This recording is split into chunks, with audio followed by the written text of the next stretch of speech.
সব সাহাবারা কোরআনে কারীমের তেলাওয়াত শুরু করে দিলেন। নবীজি উস্তাদের ভূমিকা পালন করে আল্লাহর রাসূল সমস্ত সাহাবাদের সামনে হাঁটতেছেন, একবার এই মাথায় আবার ওই মাথায়।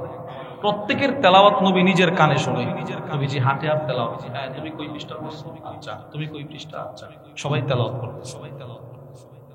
সময় যত দীর্ঘায়িত হয় ততই সাহাবাদের তেলাওয়াত বন্ধ হয়। কোন সাহাবী আধা পারা তেলাওয়াত করে আর তেলাওয়াত মুখস্থ পারে না, কোন সাহাবী এক পারা, কোন সাহাবী 1.5 পারা, কোন সাহাবী 2 পারা। আবু হুরায়রা রাদিয়াল্লাহু তাআলা আনহু বলেন, ফাআতা আলা রাজুলিন মিনহুম মিন আহদাসিহিম সিন্না। আমরা তাকায় দেখি আল্লাহর রাসূল ওই সাহাবাদের কাতারের ভিতরে ছোট্ট একজন পিচ্চি সাহাবী ছিলেন। একজন পিচ্চি সাহাবী ছিলেন, মানে যারা দাঁড়িয়ে তিলাওয়াত করতেছে এদের মধ্যে সবচাইতে কম বয়স একদম কম। আবু হুরায়রা রাদিয়াল্লাহু তাআলা আনহু বলেন, নবীজি ওই সাহাবীর কাছে দৌড় দিয়া চলে আসলেন। সুবহানাল্লাহ বলেন।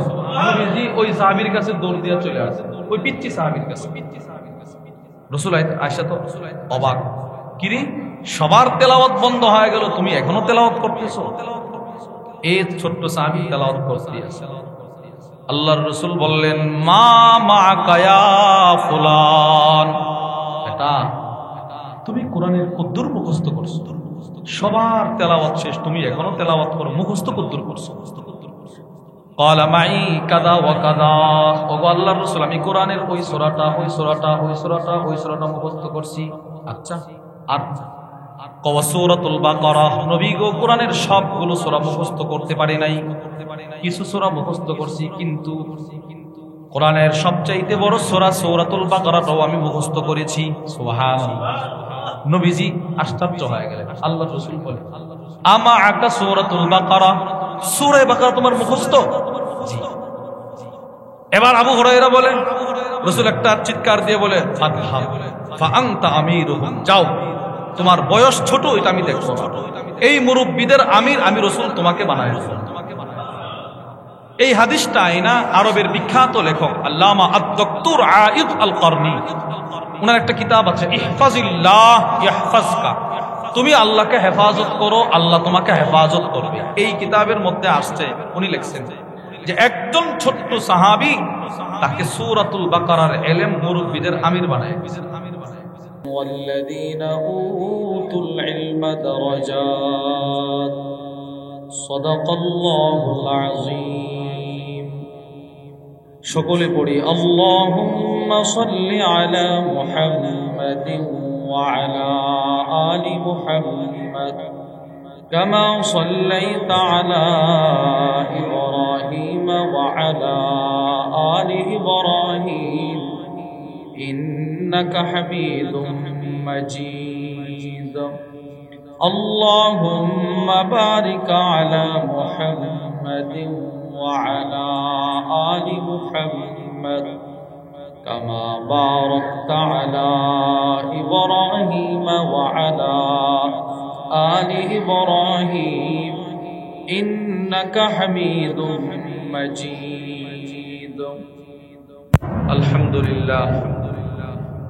আল্লাহ তাআলার দরবারে অসংখ্য অগণিত শুকর যে মহান আল্লাহ আমাদেরকে অত্যন্ত ভালোবেসে দ্বীনের এই শিক্ষা প্রতিষ্ঠানে দ্বীনি কিছু বিষয়ে কিছু কথা বলা এবং শ্রবণ করার জন্য আসার বসার তৌফিক দান করেছেন। এজন্য আমরা সকলেই দিল থেকে শুকরগুজার হয়ে পড়ি আলহামদুলিল্লাহ।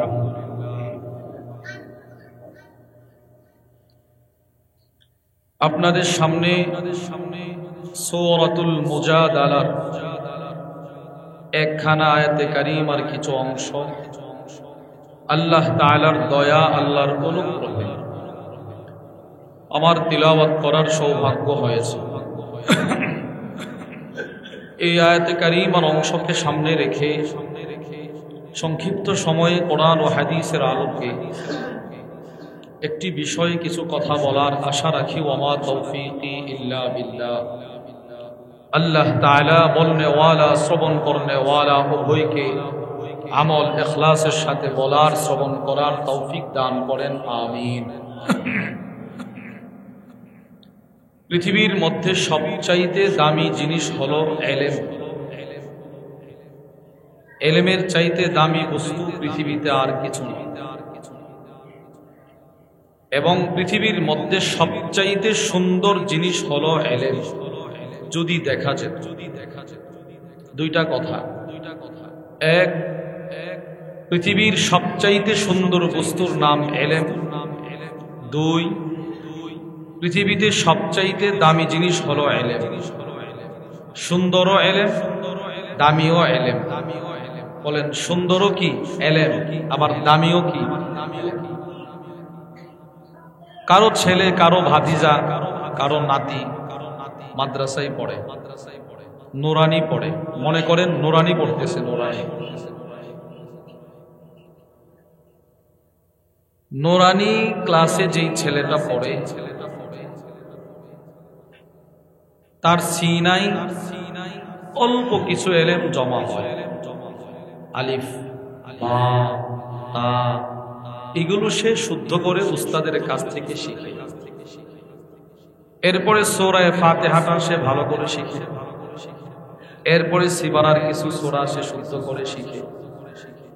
এই যে কিছু এলেম তার সিনাই জমা হলো, শাইখুল ইসলাম সানি ইমাম রব্বানি আল্লামা ইবনুল কাইয়িম আল জাওজিয়া রাহিমাহুল্লাহ তার বিখ্যাত কিতাব রাউদাতুল মুহিব্বিন ওয়া নুজহাতুল মুশতাকিন, ওই কিতাবের মধ্যে লেখেন, লাউ সুব্বিরাল ইলমু সূরা, একজন নুরানি তালিবুল ইলমের সিনাই যে এলেমটা জমা হয়, ওই এলেমটাকে যদি একটা আকৃতি ধারণ করা যেত, যদি দেখা যেত, তো কেমন লাগতো?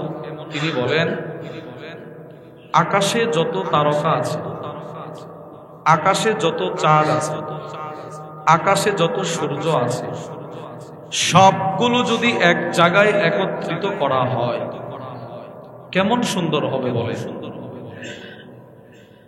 সমস্ত তারকা, সব চাঁদ, সব সূর্য এক জায়গায় একত্রিত করা হলে যেমন দেখা যেত, একজন নূরানি তালিবুল ইলমের সিনার এলেমটা যদি দেখা যেত, এর চাইতে কোটি গুণ বেশি সুন্দর লাগবে। আল্লামা ইমাম ইবনুল কাইয়িম জাওজিয়া বলেন। তাহলে আমরা বুঝলাম এলেমের চাইতে সুন্দর বস্তু পৃথিবীতে আর কিছু নেই। দুই, এলেমের চাইতে দামি বস্তু পৃথিবীতে আর নাই। আল্লামা ইমাম ইবনুল কাইয়িম আল জাওজিয়া রাহিমাহুল্লাহর কিতাব মিফতাহু দারিস সাআদা ওয়া মানশুরু বিলায়াতিল ইলমি ওয়াল ইরাদা, ওই কিতাবের মধ্যে নিয়ে আসছে। তিনি বলেন, এলেম সবচাইতে দামি। প্রশ্ন, কেন? তিনি বলেন, ইন্নাল ইলম মিরাথুল আমবিয়া, এলেম সরাসরি মুহাম্মদুর রাসূলুল্লাহ সাল্লাল্লাহু আলাইহি ওয়াসাল্লামের রেখে যাওয়া একটা সম্পদ। নবীজি সরাসরি এই সম্পদটা রেখে গেছে। রাসূল শুধু এটা রেখে গেছে, এটা রাসূলের রেখে যাওয়া সম্পদ। আর ওয়াল মাল, টাকা পয়সা, ধন দৌলত, বাড়ি গাড়ি, এগুলো হলো মিরাসুল মুলুকি ওয়াল আগনিয়া, পূর্বের যুগের রাজা বাদশাদের রেখে যাওয়া সম্পদ। তাহলে এলেম নবীদের রেখে যাওয়া সম্পদ। বলেন তো, এলেম নবীদের রেখে যাওয়া কি সম্পদ? যেহেতু রসুলদের রেখে যাওয়া সম্পদ, এই জন্য এই এলেমের দাম, এই এলেমের সম্পদটা স্বর্ণের চাইতেও বেশি দামি।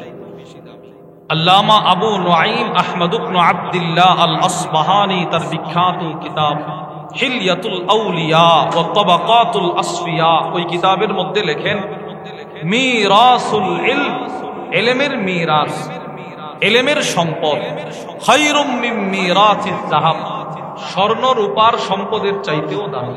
সুবহানাল্লাহ। যুগে যুগে আল্লাহ তাআলা এই আইন লাম মিম ইলম, এটার মাধ্যমে মানুষের দামি বানায়, এটার মাধ্যমে তার আম্মা আব্বারে দামি বানায়, এটার মাধ্যমে তার চাচা চাচিকে দামি বানায়, এটার মাধ্যমে তার সাথে যারা সম্পর্ক রাখে এদেরকে দামি বানায়। সুবহানাল্লাহ। এই ইলমের মাধ্যমে এটা মানুষের দামি বানায়। এবার সে যত ছোট হয়।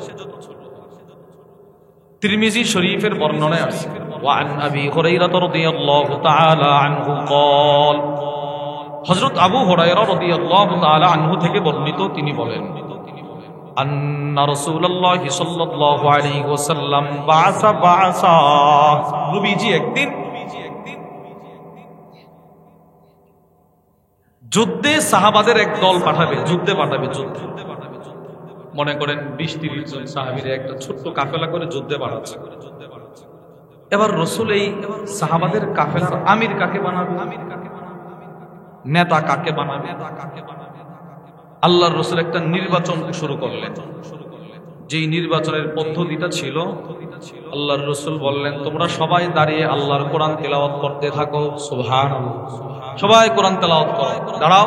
সবাই দাঁড়াইছে, সাহাবারা সব কাতার ধরে দাঁড়াইলেন। যার ভিতরে যদ্দুর মুখস্থ ছিল সবাই তদ্দুর তেলাওয়াত করতে লাগলেন। একটা কথা মনে রাখবেন, সব সাহাবা কিন্তু কোরআনের হাফেজ ছিলেন না। সব সাহাবারা কোরআনের কি ছিল না? হাফেজ ছিল না।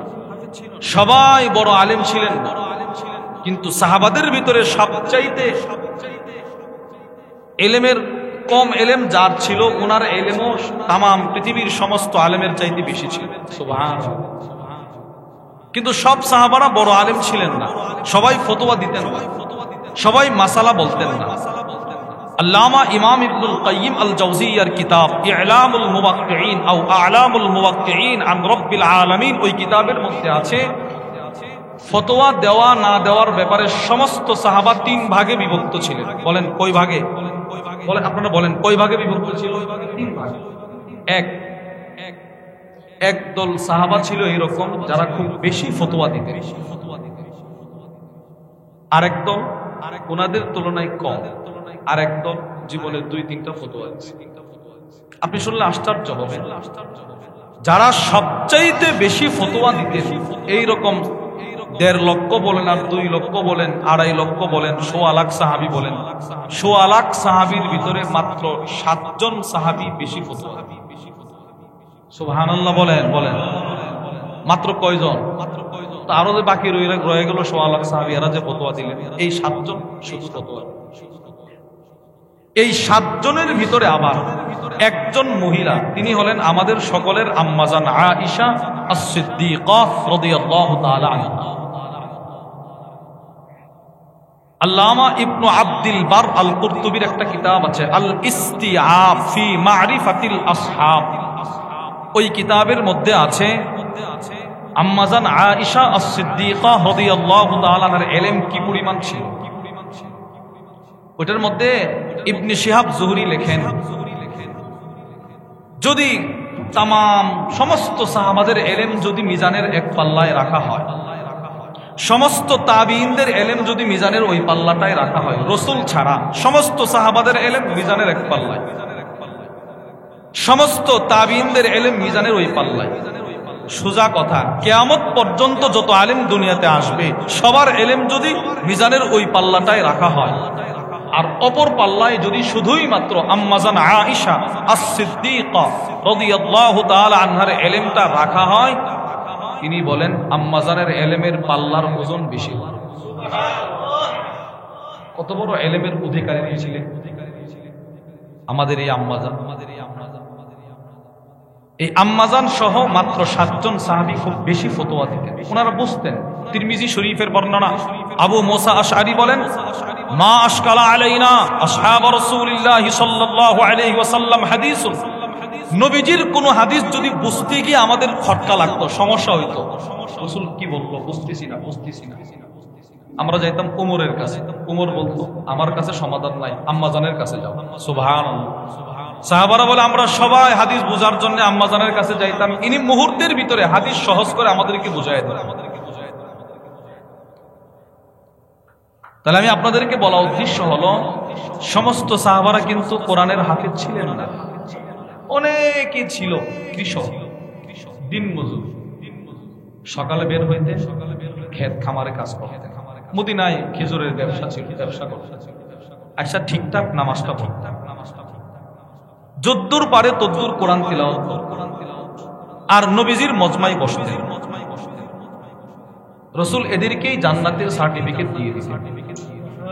তিরমিজির মধ্যে একটা হাদিস আছে, আপনি দেখবেন বিভিন্ন হাদিসে আছে সহজ সরল, যেমন ইমাম বুখারীর কিতাব আল আদাবুল মুফরাদের মধ্যে একটা হাদিস আছে, وعن البراء بن عازب رضي الله تعالى عنه قال حضرت براء بن عازب থেকে বর্ণিত جاء اعرابي الى رسول الله صلى الله عليه وسلم। বারা ইবনে আজিব বলে একজন গ্রামের সহজ সরল সাহাবী নবীর কাছে আসে, একদম সহজ সরল, আলেম না। আয়েশা বলতে লাগলেন, ইয়া রাসূলুল্লাহ দুল্লানি আলা আমাল ইউদখিলুনিল জান্নাহ ওয়া ইউবাইদনি মিনান নার। ওগো আল্লাহর রাসূল, আমার এমন একটা আমল বলে দিন, আমি মূর্খ মানুষ, আম মানুষ, আমার এমন একটা আমল বলে দিন যে আমলটা আমারে আল্লাহর জান্নাতে ঢোকাবে, জাহান্নাম থেকে বাঁচাবে। সুবহানাল্লাহ। নবীজি বললেন, আচ্ছা ঠিক আছে, জাহান্নাম থেকে বাঁচতে চাও? বলে জি। জান্নাতে ঢুকতে চাও? জি। আতইমিল জাই, তুমি তোমার কষ্টে উপার্জিত যেই টাকাটা হবে, তোমার অর্জন হবে সম্পদ, ওইটা থেকে অসহায় দোস্ত দরিদ্রকে খাবার খাওয়াইবা। আমি রাসূল বলে দিলাম, হালাল হারাম বাইসা চলো, নামাজটা ঠিক রাখো, আর নিজের যেই টাকা অর্জন হবে হালাল পন্থায় এগুলা থেকে মানুষকে খাওয়াইবা। আমি রাসূল বলে দিলাম, মৃত্যুর পরে জান্নাতে চলে যাবে।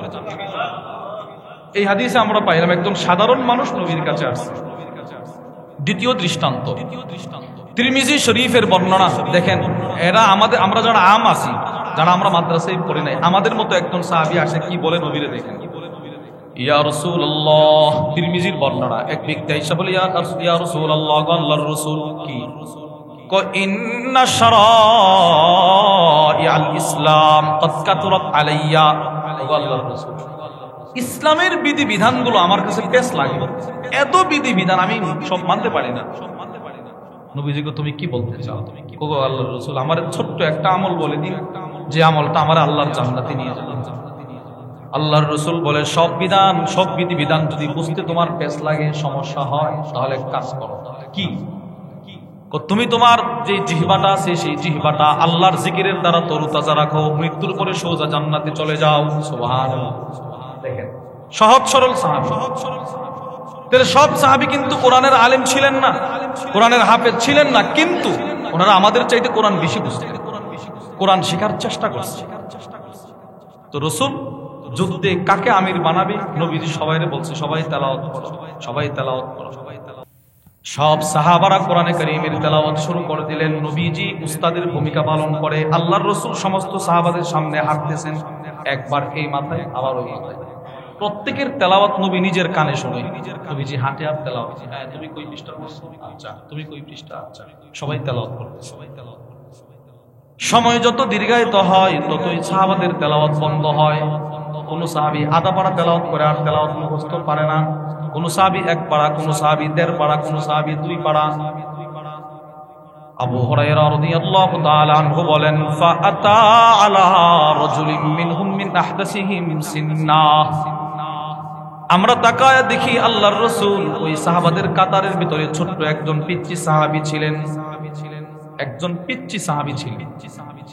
মানে যারা দাঁড়িয়ে তিলাওয়াত করতেছে এদের মধ্যে সবচাইতে কম বয়স একদম কম। আবু হুরায়রা রাদিয়াল্লাহু তাআলা আনহু বলেন, নবীজি ওই সাহাবীর কাছে দৌড় দিয়া চলে আসলেন। সুবহানাল্লাহ বলেন, নবীজি ওই সাহাবীর কাছে দৌড় দিয়া চলে আসলেন, ওই পিচ্চি সাহাবীর কাছে। রাসূল আয়েশা তো অবাক, কিরে সবার তেলাওয়াত বন্ধ হয়ে গেল, তুমি এখনো তেলাওয়াত করতেছো? এই ছোট্ট সাহাবী তেলাওয়াত করতে আছে। আল্লাহর রাসূল বললেন, মা মাআকা ইয়া ফুলান, এটা তুমি কোরআনের কদ্দুর মুখস্থ করছো, সবার তেলাওয়াত শেষ, তুমি এখনো তেলাওয়াত করো, মুখস্থ কদ্দুর করছো? ক্বালা মাই কাযা ওয়া কাযা। ওগো আল্লাহর রাসূল, আমি কোরআনের ওই সূরাটা মুখস্থ করছি। আচ্ছা, আর সূরাতুল বাকারা, নবী গো কোরআনের সবগুলো সূরা মুখস্থ করতে পারি নাই, কিছু সূরা মুখস্থ করছি, কিন্তু কোরআনের সবচাইতে বড় সূরা সূরাতুল বাকারাটাও আমি মুখস্থ করেছি। সুবহানাল্লাহ।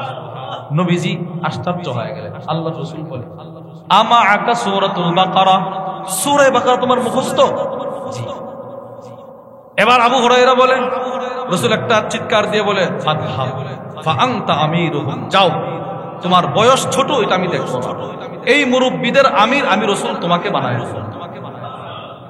এই হাদিসটা আইনা আরবের বিখ্যাত লেখক আল্লামা আদ-দক্তুর আইদ আল করনি, ওনার একটা কিতাব আছে ইহফাজিল্লাহ ইয়াহফাজকা, তুমি আল্লাহকে হেফাজত করো, আল্লাহ তোমাকে হেফাজত করবে। এই কিতাবের মধ্যে আসছে, উনি লিখছেন যে একজন ছোট্ট সাহাবী তাকে সূরাতুল বাকারার ইলম মুরব্বিদের আমির বানায়। তাহলে আমরা পাইলাম রাসূল কোরআনের মাধ্যমে সাহাবাদেরকে দামি বানাইলেন, এবার সাহাবারাও কোরআনের মাধ্যমে একজন আরেকজনকে দামি বানাইলেন। মুসলিম শরীফের বর্ণনা, হযরত নাফে ইবনে আব্দুল হারিস লাকিয়া উমর বিউসমান, মক্কায় উসমান নামক জায়গায় হযরত নাফে উমরের সাথে সাক্ষাৎ করলেন। খলিফাতুল মুসলিমিন হযরত উমর ইবনুল খাত্তাবের সাথে সাক্ষাৎ করলেন। উমর নাফেকে প্রশ্ন করে, নাফে ওয়া কানা ইস্তামিলুহু আলা মক্কা, উমর বলে নাফে তোমার নেতৃত্ব আমার কাছে ভালো লাগে, তোমার বিচক্ষণতা, তোমার দূরদর্শিতা আমার কাছে ভালো লাগে, আমি তোমাকে মক্কার নেতা বানাইতে চাই, সুতরাং তুমি তোমার এলাকার থেকে চলে আসো, আমি তোমাকে মক্কার নেতা বানাবো। ঠিক আছে, আপনি যেটা ভালো মনে করেন। নাফে তার এলাকা থেকে চলে আসছে। উমর বলতেছে, তুমি যে তোমার এলাকা থেকে চলে আসলা, তোমার এলাকায় তুমি তোমার পরিবর্তে নেতা কাকে বানাইছো? ইবনা আবজাহ। উমর, আমি আমার এলাকায় আমার স্থলাভিষিক্ত একজন নেতা বানায় আসছি ইবনু আবজাকে। উমর একটা ধমক দিয়ে বলে, বেটা মান ইবনু আবজা? ইবনু আবজা কে আবার, যাকে তুমি তোমার এলাকায় নেতা বানায় আসলা? নাফে জবাব দেয়, হুয়া মাওলাম মিন মাওয়ালিনা। উমর, আপনি তাকে চিনবেন না, সে আমাদের এলাকার একজন কৃতদাস, গোলাম। হযরত ওমর ইবনুল খাত্তাব রাগ হয়ে গেলেন, তুমি স্বাধীন মানুষের উপর একটা গোলামরে নেতা বানায় আসছো, কাজটা ঠিক করো না। হযরত নাফে বলে, ওমর আমি জানি আপনি যে রাগ হইবেন, আমি জানি, কিন্তু কি করব, ইন্নাহু কারিউন লিকিতাবিল্লাহ, আমাদের এলাকার ওই গোলামটা সাধারণ গোলাম নয়, সে একজন কোরআনের হাফেজ, আর কোরআনের হাফেজ হওয়ার কারণে আমি তাকে আমার এলাকার নেতা বানায় আসছি। তাহলে আমরা এই হাদিস থেকে বুঝলাম সাহাবারাও একজন আরেকজনকে মর্যাদা দিতেন কোরআনের ইলমের মাধ্যমে। এই কোরআনের ইলম একটা বস্তু যা একটা মানুষকে কোটি কোটি বছর, দুনিয়া যতদিন থাকবে ততদিন মানুষকে মরেও অমর করে রাখবে। আপনি একটু চিন্তা করেন, আজ থেকে 1500 বছর পূর্বে হযরত আবু হুরায়রা রাদিয়াল্লাহু তাআলা আনহুর ইন্তেকাল হয়ে গেলেন। আজও পর্যন্ত পৃথিবীর প্রতিটা মসজিদের মিম্বরে আবু হুরায়রা রাদিয়াল্লাহু তাআলা আনহু আলোচনা হয় কি হয় না? আজ থেকে 1500 বছর পূর্বে আব্দুল্লাহ ইবনে মাসউদের ইন্তেকাল হয়ে গেল, আজও মানুষ তার কথা শোনে। এই লোকটা মৃত্যুর পরেও তাকে জীবিত রাখছে কোন জিনিসটা? কোরআনের ইলম। বলেন কি কোরআনের ইলম। আচ্ছা, ওনারা তো সাহাবা, ওনাদেরকে আপনারা ছোটকাল থেকে শুনতে শুনতে এখনো মুখস্থ। সাহাবী ছাড়াও কিছু মানুষ পৃথিবীর ইতিহাসে এমন ছিল যাদের বাপ দাদার কোনো বংশ পরিচয় নেই, গোলাম, কৃতদাস, উট চড়াইতো। আল্লামা শামসুদ্দিন যাহাবির একটা কিতাব আছে মারিফাতুল কুররাইল কিবার আলা তাবাকাতি ওয়াল আসার, ওই কিতাবের মধ্যে তিনি রাসূলের জমানা থেকে শুরু করে ওনার জমানা 700 হিজরি পর্যন্ত যত বড় বড় হাফিজ কোরআন ছিলেন এদের জীবনী নিয়ে আসছে। এই কিতাব যদি আপনি পড়েন তো দেখবেন 100 থেকে 90 ভাগ হাফিজ কোরআন বলেন আর পৃথিবী বিখ্যাত বড় হাফিজ বলেন, এরা ছিল অসহায়, দরিদ্র পরিবারে, কেউ এদেরকে চিনত না। কিন্তু কোরআনের ইলম এদেরকে মৃত্যু পর্যন্ত হাদিসের পৃষ্ঠায়, তাফসীরের পৃষ্ঠায় এদেরকে দিয়ে গেছে নাম। আবুল হারিস আব্দুল্লাহ ইবনে আইয়াশ একজন গোলাম, কিন্তু পৃথিবী বিখ্যাত হাফিজ কোরআন, যার উস্তাদ সরাসরি উবাই ইবনে কাব। সুবহানাল্লাহ বলেন। উবাই ইবনে কাব ওনার সরাসরি উস্তাদ।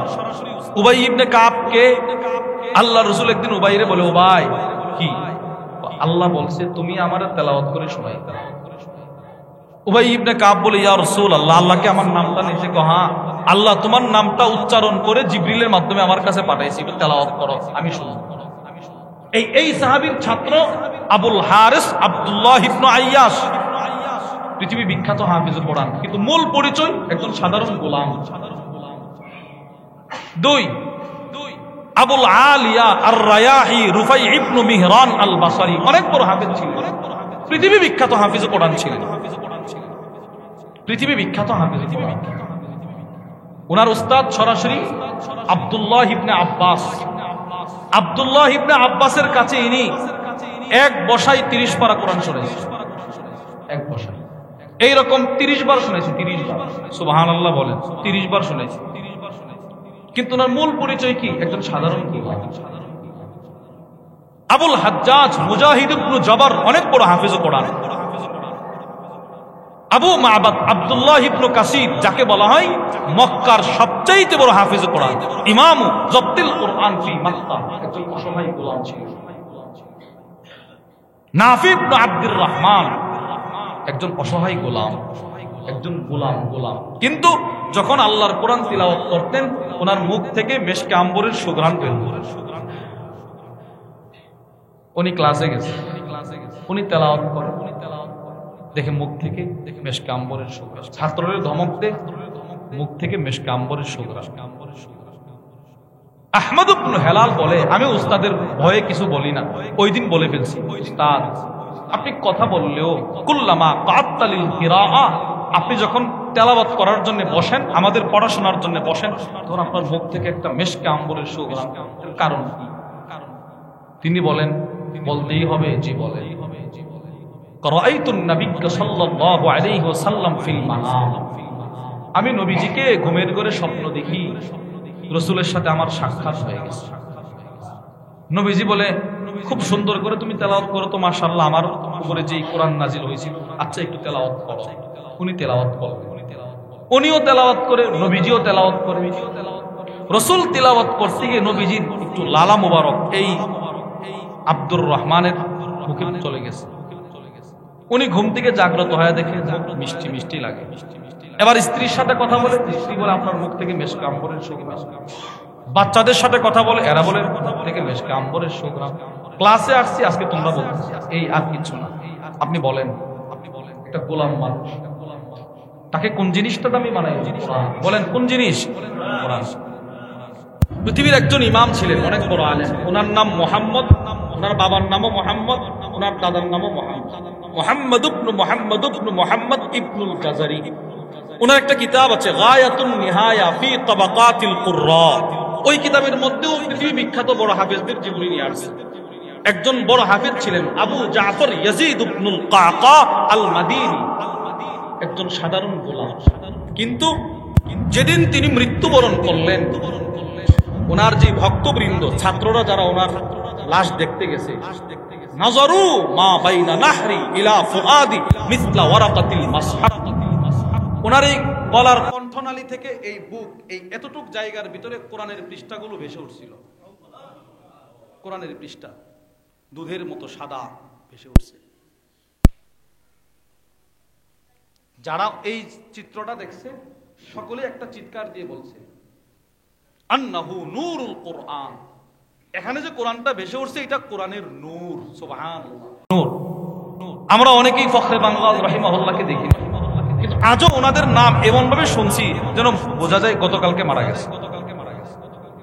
অনেকে আছে বড় হুজুরে দেখে নাই, অনেকে আছে মুফতি সাহেব রহমতুল্লাহ আলাইহিকে দেখে নাই, কিন্তু আজও পর্যন্ত ওনাদের নাম শুনলে বোঝা যায় মাত্র গতকালকে মারা গেছে।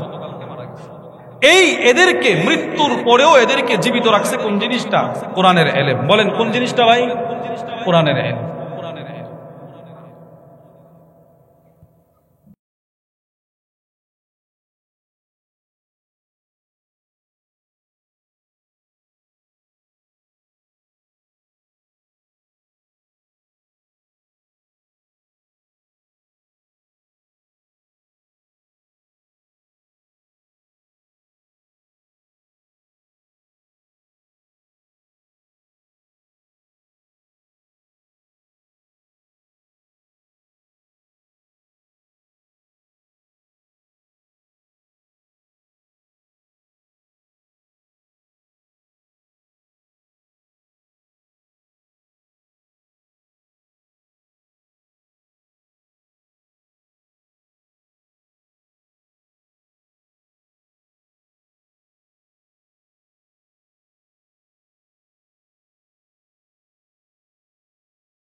তাহলে ভাই আমরা কি বুঝলাম?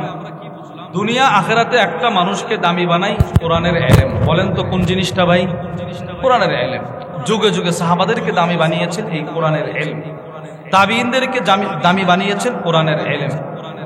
আমাদের যত উলামা ইকরাম যিনারা আমাদের পূর্বসূরি ছিলেন, আজকে চলে গেছেন, এদেরকেও মৃত্যুর পরেও অমর করে রেখেছে এই কোরআনের ইলম। এই জন্যে নিজে এই ইলমের সাথে সম্পৃক্ত থাকা, যদি নিজে না পারি সন্তানকে রাখা, বাদ বাকি নিজে চেষ্টা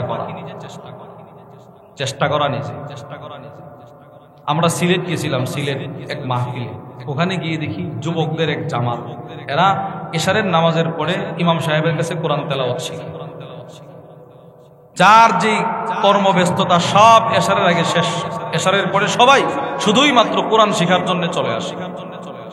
এই জন্য কোরআন শিখার চেষ্টা করা।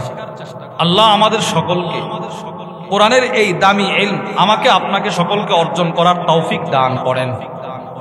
আমরা যারা কোরআন ছোটবেলায় শিখতে পারি নাই, এটা শেখার কোনো বয়স নাই, যখন তখন আপনি শিখতে পারেন। এই আপনাদের জন্য এই মাদ্রাসা, আপনার ছেলের জন্য এই মাদ্রাসা। হাদিসে পাকে আছে, আল্লাহর রাসূল বলেন, আল মাহিরু বিল কুরআন মা'আস সাফারাতিল কিরামিল বারারা। যারা কোরআন শুদ্ধ করে পড়তে পারবে এরা জান্নাতে নবীদের সাথে থাকবে। আর ওয়াল্লাযী ইয়াকরাউল কুরআন ওয়া ইয়াতাতা'তা আলাইহি ওয়া হুয়া শাক্কুন লাহু আজরান। আর যে কোরআন তেলাওয়াত করতে গিয়ে আটকায় যায়, পারে না, উস্তাদ ধমক দেয়, নবীজি বলে এদের জন্য সওয়াব দ্বিগুণ। সুবহানাল্লাহ, দ্বিগুণ সওয়াব, দ্বিগুণ। কেন? সে যে চেষ্টা করতেছে। এই জন্য কোরআনের ইলম শেখার চেষ্টা করা। আল্লাহ আমাদের সকলকে এই দামি ইলম আমাকে আপনাকে সকলকে অর্জন করার মতো মেহনত করার তৌফিক দান করেন। আল্লাহ আমাদের যেই সমস্ত মুরব্বীরা আছেন ওনাদের হায়াতে আল্লাহ বরকত দান করেন। আল্লাহ আমাদের উস্তাদকে সুস্থতার সাথে দীর্ঘ নেক হায়াত দান করেন। আল্লাহ তাআলা যিনারা আমাদেরকে ছেড়ে চলে গেলেন, আল্লাহ যাদেরকে নিয়ে গেছেন আল্লাহর প্রিয় করে, আল্লাহ ওনাদের কবরকে জান্নাতের টুকরা বাগান বানায় দেন। আল্লাহ তাআলা আপনাদের সকলকে উত্তম বিনিময় দান করেন। আল্লাহ আমাদের সকলকে জাযা খায়ের দান করেন। ইনশাআল্লাহ এখন ওলামা ইকরাম কথা বলবেন, এরপরে ইনশাআল্লাহ হুজুর আমাদেরকে নিয়ে দোয়া করবে। আল্লাহ আমাদের সকলকে যে কথাগুলো বললাম সেই কথাগুলোর উপর আমাকে আপনাকে সকলকে আমল করার তৌফিক দান করেন। ওমা আলাইনা ইল্লা আলাইনা।